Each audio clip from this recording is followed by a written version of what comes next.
I'm really passionate about Shepherd Center and the work we do and the work that Shepherd Center does. The Shepherd Center at Greenbrier Valley seeks to sustain mature adults to live independently by providing opportunities for lifelong learning, community service, caring relationships, and spiritual growth. It's a great opportunity to receive in terms of gaining knowledge and information and instruction from our Adventures in Learning classes, which are in Lewisburg and in Raynell now. We have started giving classes in Raynell. But the biggest thing, of course, is the opportunity to give back as a volunteer. Last summer my father passed away and my mother's alone. And I feel good when I can help older people here because I can't help my mother. And I feel a reciprocation back and forth because if I'm helping people here, maybe there's someone there that will help my mother. We've got volunteers here that do so many things to help people, the least of which is the transportation to get them places. Some of our people just need to see someone's eyes. They need a connection with somebody, and just have a visitor or someone who brings them a Gwen's lunch on Wednesday or takes them to the doctor appointment or something. They have a bit of communication with somebody, and some of our people have no family around whatsoever. You can be a friendly visitor for those folks who just need a friendly face, somebody to come in and say hello, and an opportunity to visit.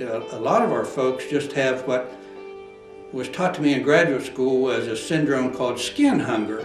You know, as we get older, our skin gets wrinkled and it's not very pretty. And sometimes people just don't reach out and touch that because it's not pretty. But to go into the homes and to sit down and talk to those folks, opportunity to be to help do chores for those folks. Do you ever think that you wouldn't be able sometime in your life just to change a light bulb? We've got, even this past year, a woman who helped every other week going to an elderly woman's home to take her laundry home and do it for her. And in the process, there was a communication, there was a visiting, there was a friendship that was kindled from that. And it was out of a need of an older woman having difficulty getting her laundry done. So they just want somebody to come in and somebody to hold their hand and somebody to talk with them, and occasionally somebody to pray with them. And we are a faith outreach program, so to pray with somebody it's a privilege and an honor to be asked to do that. So Shepherd Center is, in a nutshell, really for me, it's an opportunity to put my faith into action. The volunteers get a satisfaction that's deep, and the receivers get a need filled, which is very deep. So it's just an awesome thing to see.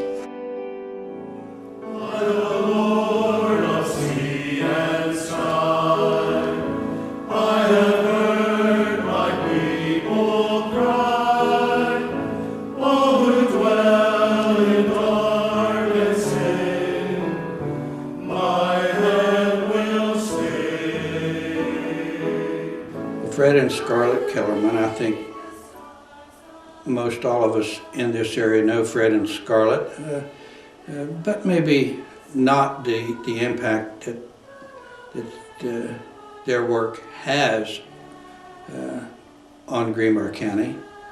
One of the big things that we've tried to do is to raise the awareness in Greenbrier County of the working poor, people who live in poverty, people who are homeless. And I think for the last 7 years, we really have raised that awareness in Greenbrier County.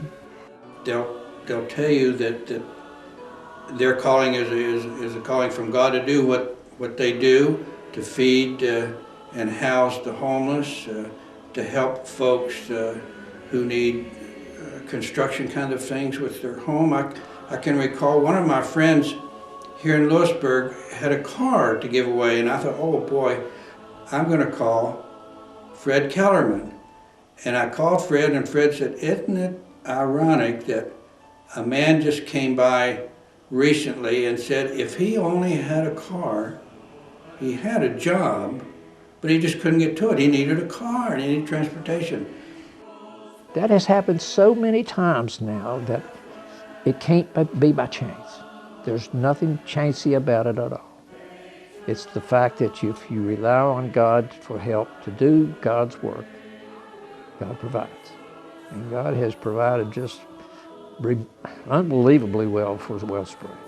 And now the man can get to work, so the Lord works in mysterious ways, and I think the Lord is certainly on the side of Fred and Scarlett Kellerman. They're just beautiful, beautiful people. Jesus had no problem with going out and talking with anyone. I don't care who they were, how bad they were, how their lifestyle was. Jesus had absolutely no problem whatsoever. Those were the people he was looking for. And so, when we talk to people at Wellspring, we want them to know that Jesus is with them. Jesus is their brother, their advocate, their friend, their guide, the person who loves them, who is always with them, and that's where they can turn for help. Jesus says that when I was naked, you clothed me. When I was hungry, you fed me. When I was thirsty, you gave me drink. When I was in prison, you visited me. And when I was a stranger, you welcomed me. And just as you have done unto the least of these, you've done also unto me. And that is just, that's part of us. That's exactly the work of Wellspring. And we're so fortunate to be able to do that.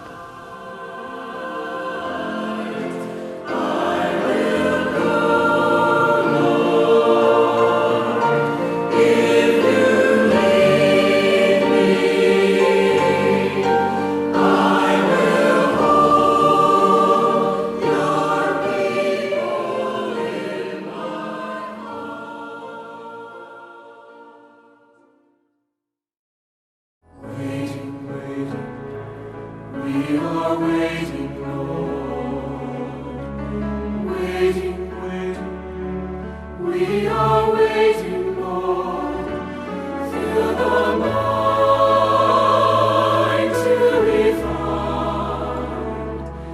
your will, your way.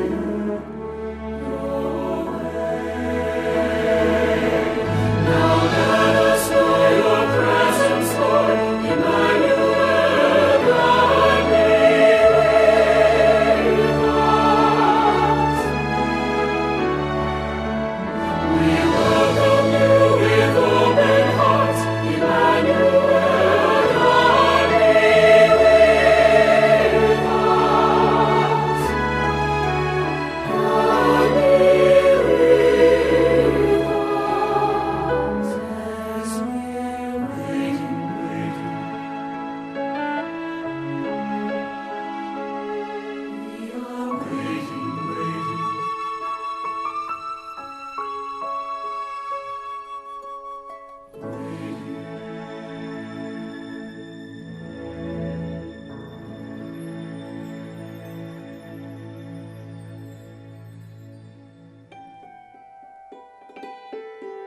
I'm a native of West Virginia. I was born in Bluefield, and I enjoyed a wonderful, supportive family growing up. I wouldn't say that we were wealthy by any means, but we certainly enjoyed I enjoyed a privileged childhood. I had a wonderful experience growing up, particularly with sports. I was involved with sports early on in my life, and basketball, football, track, baseball, whatever was being played at the time. was where I was going to be. And I enjoyed sports clear through high school. Well, I was born in Logan County on Garrett's Fork. I was raised in the home of my grandparents. I was born in that home, and I was born to a single mom. My mother left me there with my grandparents when I was 3 months old. And my mother came to visit me from time to time, and I knew she was my mother, of course, but my grandmother was my mother. I attended a two-room school, and you know how people always laugh about folks saying, I had to walk a mile to school. Well, I actually did have to walk a mile to school. I guess we lived more or less in poverty in many ways, but because we were self-sustaining, I'm not sure I knew that we were actually poor, because everyone in the whole community was pretty much the same. I had good experiences. I won't say I was the best student in the world, because I definitely wasn't. I remember struggling so hard with Latin. Now, I took Latin because my father felt like Latin was what we should take. They had French and Spanish also, which in retrospect, I'm not sure why I didn't take one of those, but no, it had to be Latin, and I really struggled with it. But I finally got through. The rest of the academics came pretty easy. I was, I guess, just an average student. I really loved writing essays, and I was in an essay contest and actually got a medal from my school, an award, which I still have for writing essays. And as I recall, it was about a handicapped person who worked at a laundry, and was just very inspiring for me to see how he worked with his disability.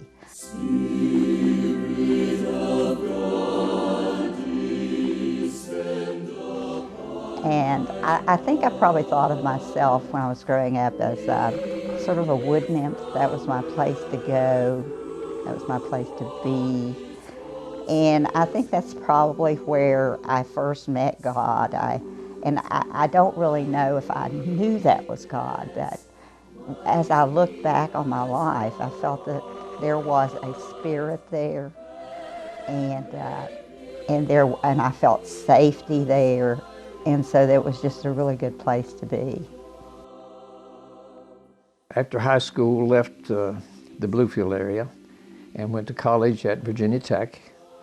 And I, again, can't say that I was the best student in college, because I like to enjoy life.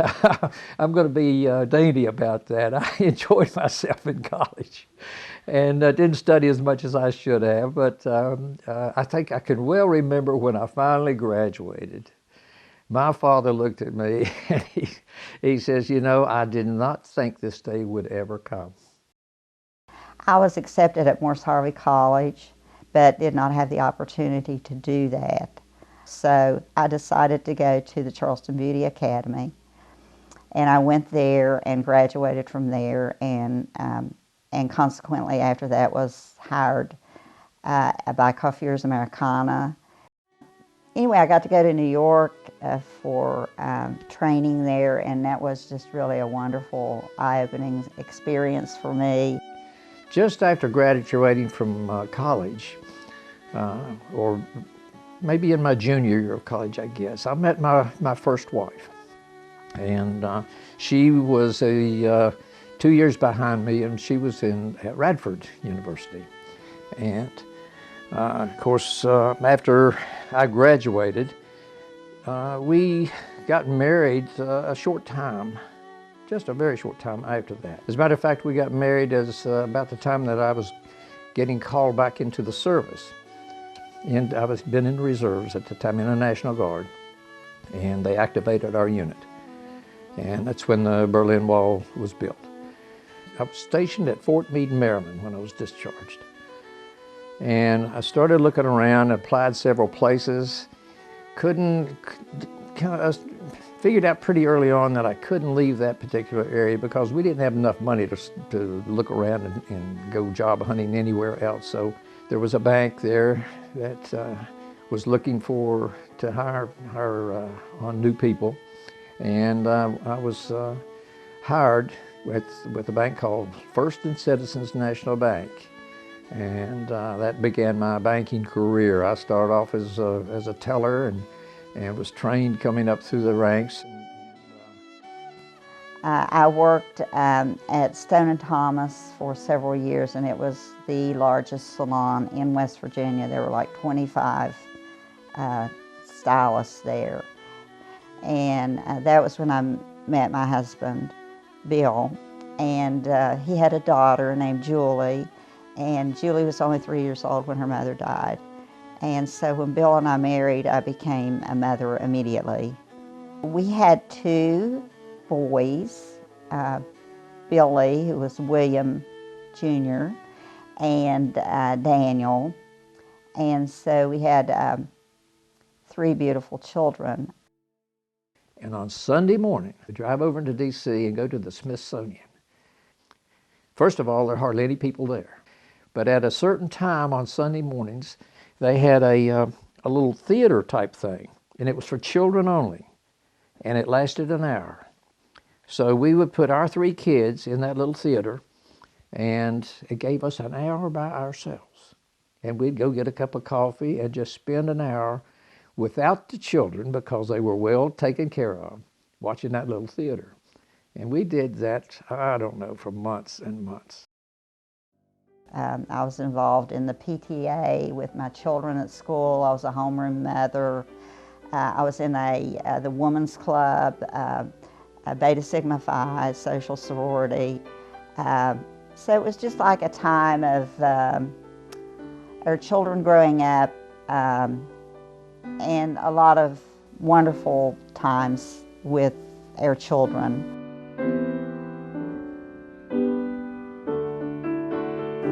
Eventually, I found my way to a place called New Employment for Women, and it was for displaced housewives.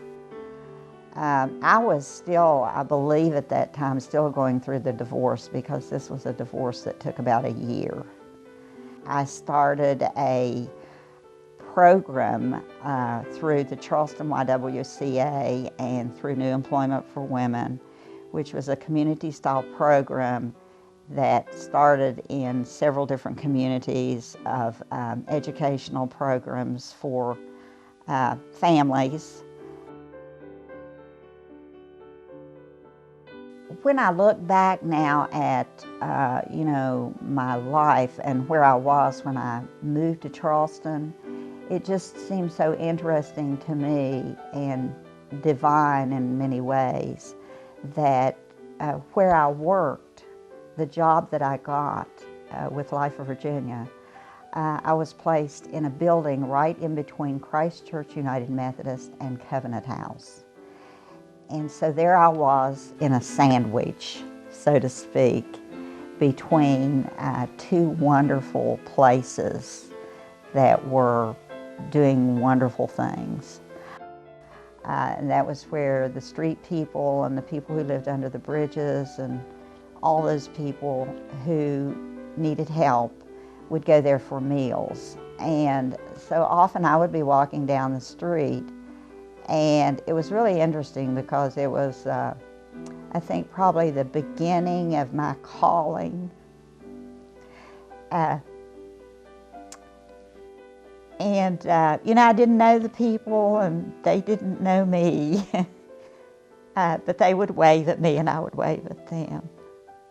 And so I think that was when God was called. That was the beginning of God calling me.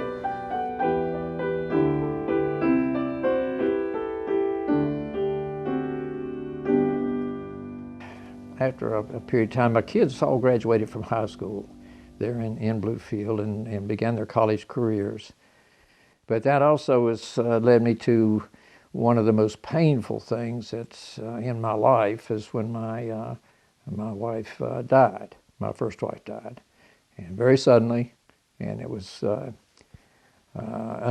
just wasn't anything normal about it.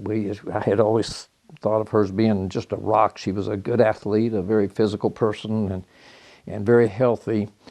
And this was just something that came out of the blue. She developed it was a gallstone that got lodged in a place that was just it was just deadly. And after a short time, she lapsed into a coma, and I think she was in the hospital 16 days and died. And at that point, I guess that had to be the low point in my life. Took a long time to recover from that.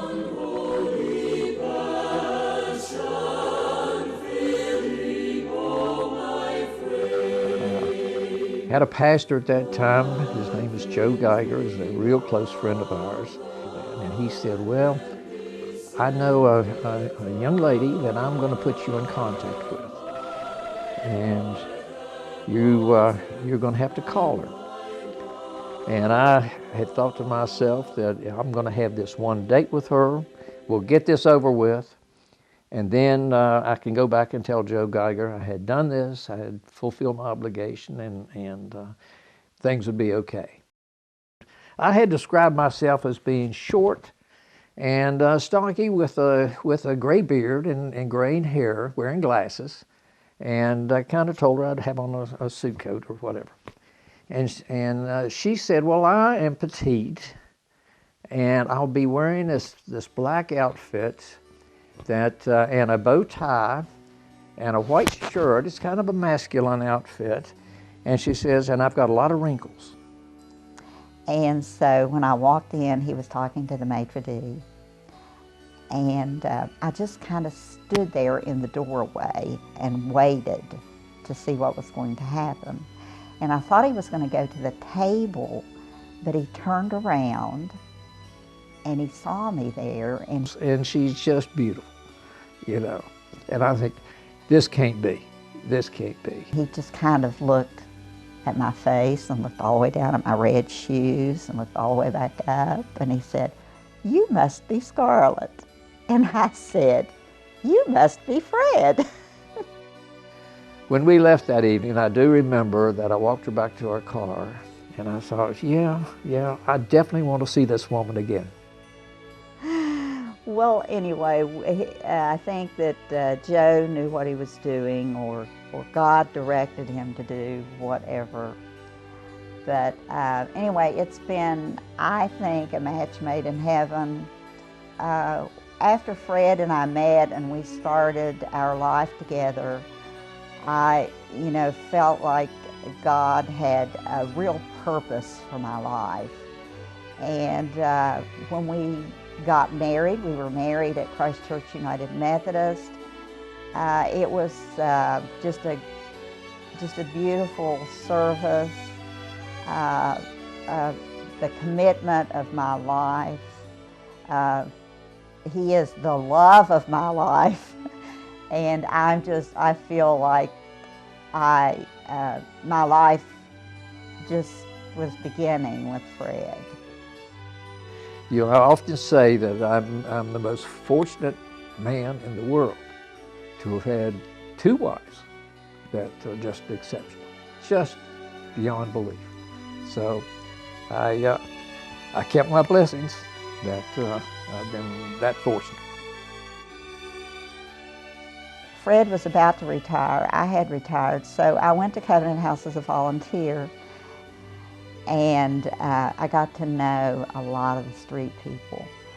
And so when we decided we were going to move to Greenbrier County, it was not my home that I was mourning leaving. It was that I was on the board of directors at Covenant House by then, and so I was thinking, oh my, I just can't leave these people. She had always thought about being involved with a organization that might help people who are disadvantaged, people who are poor. And when we came to Greenbrier County, she recognized that there were some problems, some needs here. We were taking a Bible study at Lewisburg United Methodist Church when Patricia Jarvis was our pastor. And when I took that class, boy, did it ever change my life.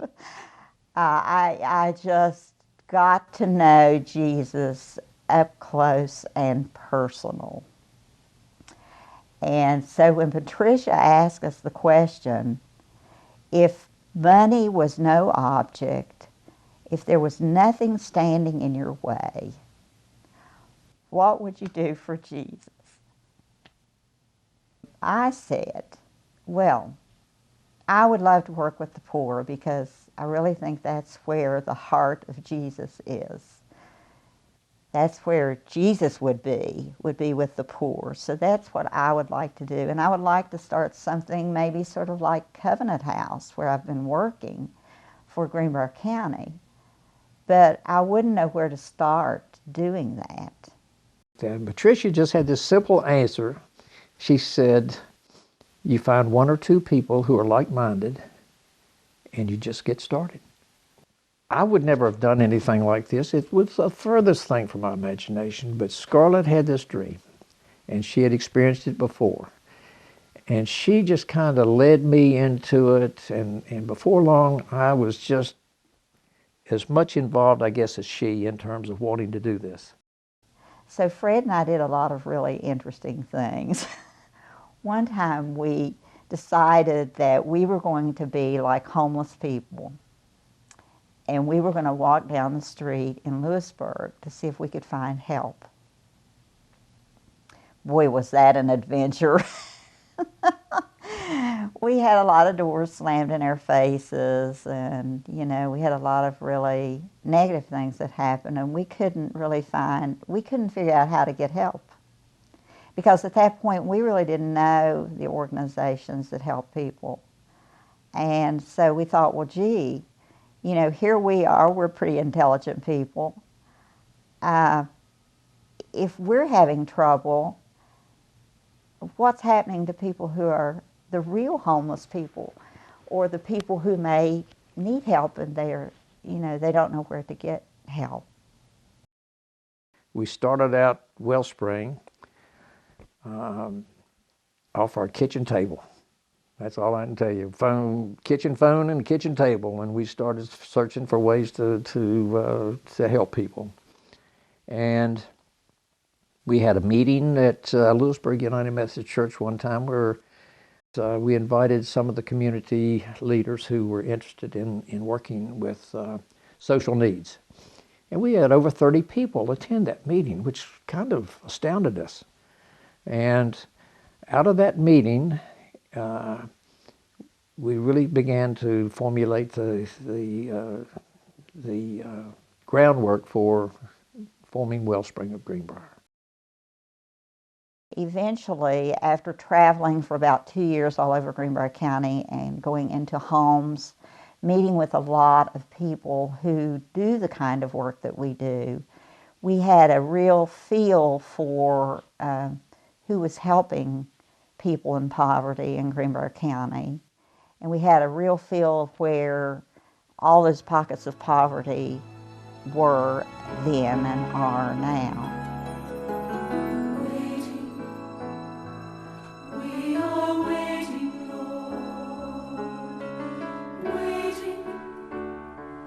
We are waiting, Lord, fill the mind to refine your love. And as I said, we started off our kitchen table. We then moved into Lewisburg United Methodist Church in the small space that they had available, but they needed the space more for church needs down there. So we eventually found the location where we are now, and I bought a building in Rupert, West Virginia. We had a meeting there right after we bought the building where Wellspring is located now. we had a group of people who came in that set chairs up over to the side away from our table where I had the Christ candle, and we were getting ready to conduct our meeting, and I invited them to come and sit at the table with us, and they would not sit with us. And then after our meeting started, about halfway through the meeting, it was the people who were there started protesting. And they started screaming that we were going to bring homeless people from all over the place into their town, that we were going to cause all kinds of havoc. One of our best supporters said, he just stood up and said, you know, I think enough is enough of this. They've purchased a building here. They are a nonprofit organization. This meeting was called to inform you. And so, you know, I think you all need to listen. At that point, I just invited people to come and look at the building where the Wellspring Center would be. We had not done any work on the building, but I wanted them to visualize how I thought the place would look and what it would be. And so many of the people came over, and you know, they came over and looked at the building, and they were excited about it.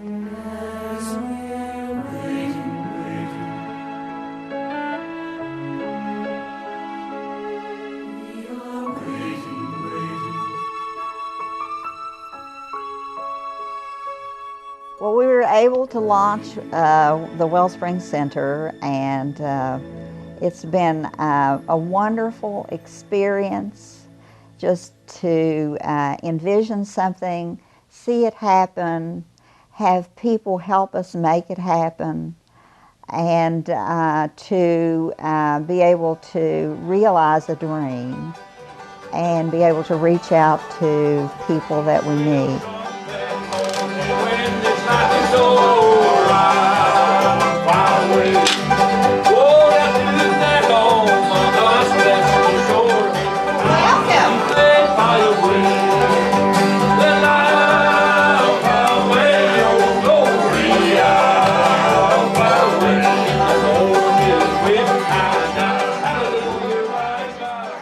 We had talked with Charlie Mundy, and Charlie had told us a little bit of the background of the area here, and he kind of recommended this as an area where he thought people would come.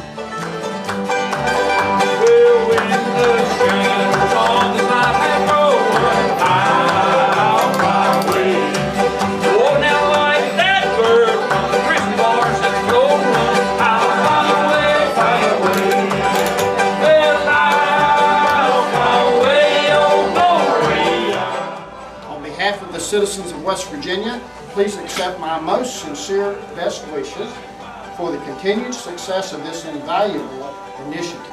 With warmest regards, Joe Manchin III, Governor. We dedicated our building to God, and every section of this building and every section of Wellspring was dedicated to God. I wanted it to be cheerful and a happy place for people to come to, and I wanted them to be able to walk in off the street, and we just wanted it to feel like home.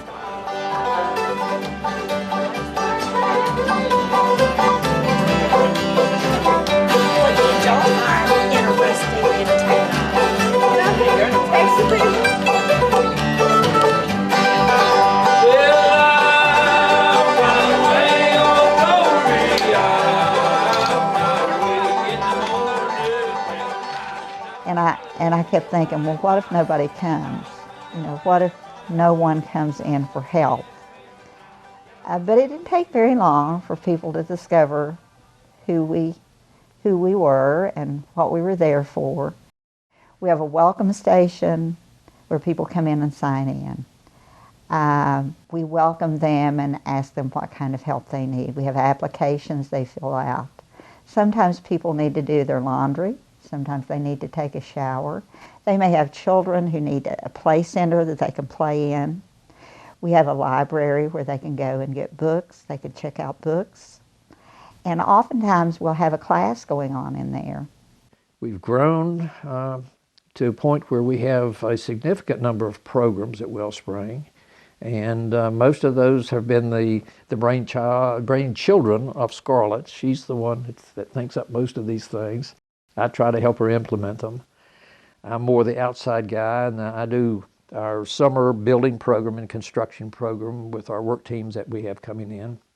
And she handles most of the day-to-day meeting of the people that are calling in or coming in for either to get food as they have the need, or to present whatever needs that they happen to have, whether it's to pay a bill or some of them come in just because they need socialization. They just need to see somebody.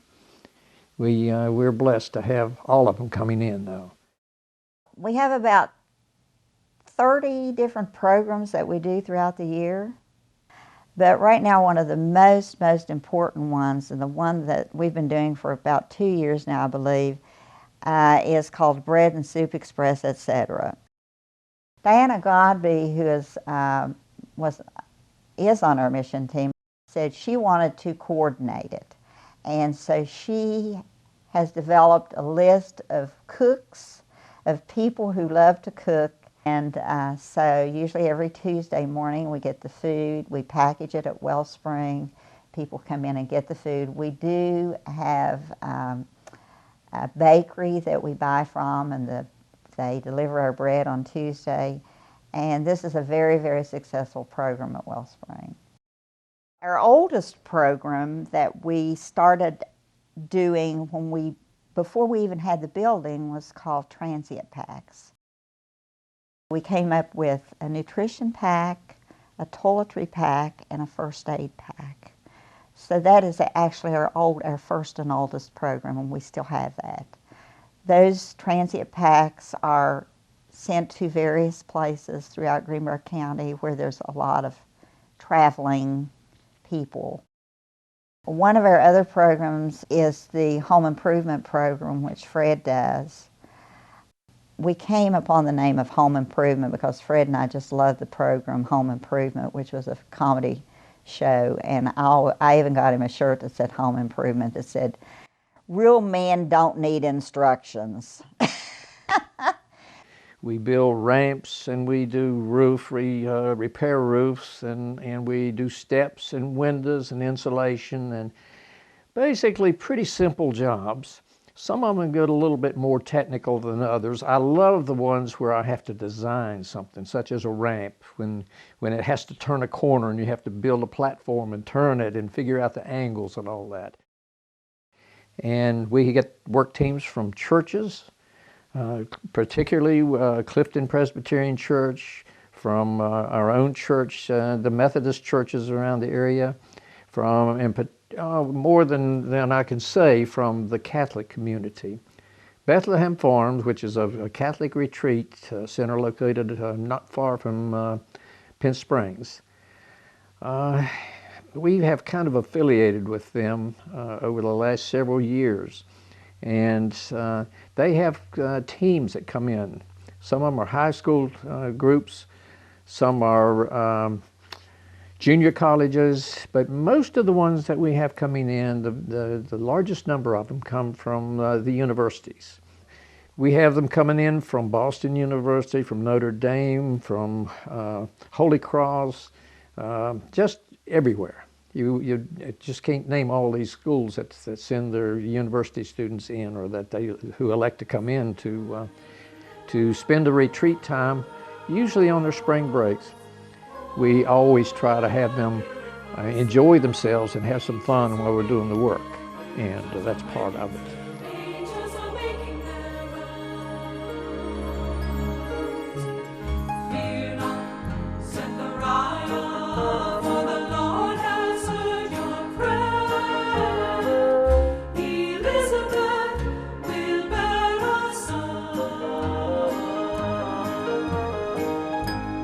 Hello.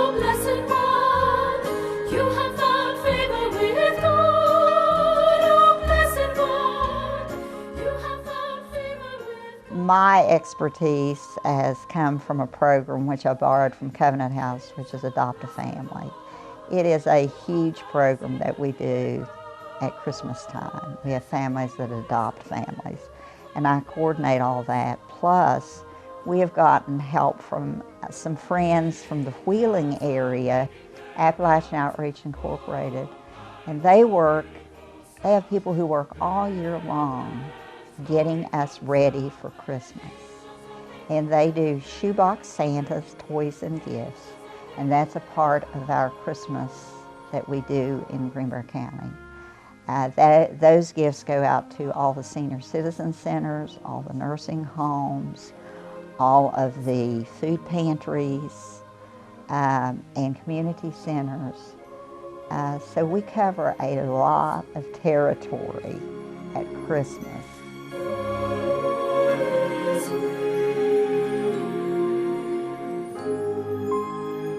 There are still people who don't really know what we do. And a lot of people who are supporters of ours, who maybe give monetarily or give in-kind goods, that kind of thing, there are people who still have not been there, who have not seen exactly the work of Wellspring. They may know the results of it, but they don't know exactly what we do. I think we're there representing Jesus. I'm not sure that everybody gets that. I hope that most people get that. I used to not wear a cross, but every day now when I go in, I wear a cross because I want people to know that we are the hands and feet of Jesus. She's not the only one wearing the cross. I've got it on. It just happens to sneak under my shirt sometimes. But we do try to wear these at Wellspring, and we don't try. We do wear them at Wellspring because it shows that we are faith-based and we're serious about it. Oftentimes when people come in and they're in trouble, I will invite them to the prayer room. And that's where we really get the real story. And so I offer a prayer for what their real needs are. And I let them know that there is hope in every situation and that God is there with them wherever they go. All who dwell in dark sin, my hand will save. I had no idea what faith was all about until we got involved with Wellspring. And you know, you hear about that old proverbial brick wall when things might go bad and you just slam against the wall and you just can't go any further. Well, there have been times when I thought we were going to hit that old brick wall. We who are privileged to have running water, good water that we can drink, who have warm homes and beds to sleep in, I think we forget about those who are in need and who don't have those things.